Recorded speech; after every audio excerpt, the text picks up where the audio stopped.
Semaine dernière, quand on parlait des solutions potentielles, on disait si on était King Street, on leur disait on peut leur filer des idées pour remettre du lien, pour essayer de se rabibocher avec les supporters, ce qui est quand même crucial. Et moi, je me suis dit pourquoi est-ce que dans ces cas-là, ils ne contacteraient pas Alain Giresse en disant mais Alain, vous représentez quelque chose, venez avec nous, on va vous écouter et on va vous donner les clés du camion. Si demain ils viennent vous voir en vous disant tiens, prenez la place de Longue-Épée et refaites de notre club un vrai club de foot. Vous y allez? Non, je ne suis pas. D'abord, je ne suis pas. Je n'ai pas les capacités d'être un président de club. Ça, c'est clair.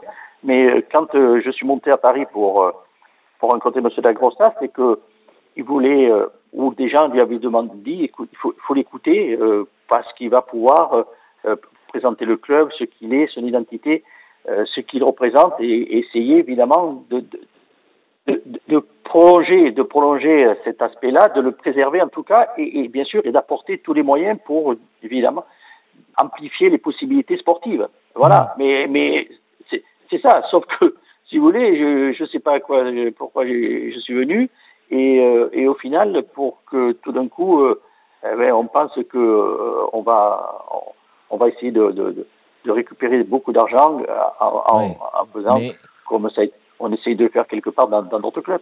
Alain, en fait, ce que vous nous dites, c'est que tant qu'il y aura cet actionnaire-là, il n'y a pas d'issue pour le club. Si je comprends bien. Pourquoi pas? Enfin, mais il faudrait vraiment que ça change, que ça se modifie, qu'on revienne à quelque chose qui correspond un peu plus d'abord au Girondin et à son histoire, et que derrière, qu'il y ait des possibilités de construire une équipe. Possibilités financières, c'est ça que vous sous-entendez? Et des moyens. Alors, ok, mais des moyens. Bon, je sais bien que c'est pas facile d'en avoir et d'avoir des moyens comme le PSG. Non, mais au moins, moi, le PSG, ces gens-là sont venus. Ils sont venus, ils ont mis des moyens et ils ont énoncé très fort. On veut gagner la Ligue des Champions. Non, mais et surtout, ils se sont entourés de personnes qui connaissaient vraiment le football. C'est-à-dire, voilà, il y a eu Leonardo, Ancelotti, voilà, il y a du. Alain, moi, mais pourquoi je fais cette remarque? Pourquoi je fais cette remarque? Moi, M. Dagrossa m'avait dit je veux gagner les champions. Il a dit je veux gagner l'argent. Au moins, moi je suis supporter. Au moins c'est clair.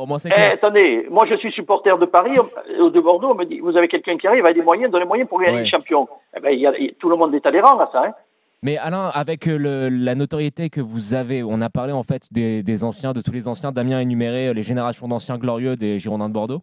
Est-ce que vous ne pensez pas que la solution, ça serait de tous vous réunir et d'essayer justement de trouver un repreneur pour le club qui soit sérieux et qui, de par votre réseau, dans le maillage régional, que ce soit pas forcément directement dans le monde du foot, mais plus avec des investisseurs locaux, ça pourrait pas être le meilleur moyen de relancer la machine? Oui, mais la partie financière, je pense que je ne suis pas au cœur du sujet et je suis pas les comptes sous les yeux, mais ça paraît assez compliqué actuellement dans la situation. Il n'y aura pas de possibilité de recrutement parce que le club n'aura pas les moyens. C'est un club qui a acheté, King Street a acheté quoi? Il a acheté un club qui n'a pas d'actifs. C'est pas évident. Et est-ce que la valeur après de l'effectif, où on peut retirer ce que la mise qui a été faite pour acheter ce club. Ouais, c'est pas évident. Pas gagné, Non, c'est pas du tout gagné. Ouais. Bon, enfin, on sent bien votre agacement concernant votre club, hein, parce que effectivement, que ce soit Dugas, Lisa, Ludo Obraniak, toutes les générations confondues, tout le monde est très remonté, et c'est vrai qu'il y a une fracture là qui semble très difficile aujourd'hui à combler. Hein. Mais vous savez, chaque club a son identité, sa spécificité. Et il y a quelque chose qui est assez marquant à Bordeaux, c'est que les originaires, évidemment, en premier, mais ceux qui sont venus à Bordeaux ont vécu quelque chose d'à part dans le relationnel, dans le mode de vie d'un club à l'intérieur de cette ville et de cette région, qui fait qu'ils s'en éloignent pas. La preuve, regardez toutes ces réactions d'anciens joueurs et qui ne sont pas tous originaire de la région. Ludo, il a fait 2 ans là-bas, hein. il est pas resté longtemps. Et puis ça l'a marqué. Surtout que tous les joueurs qui vont jouer à Bordeaux, les étrangers généralement, maintenant, et puis vivent dans cette région. Je sais qu'il y a Roplasil qui vit dans la région là-bas.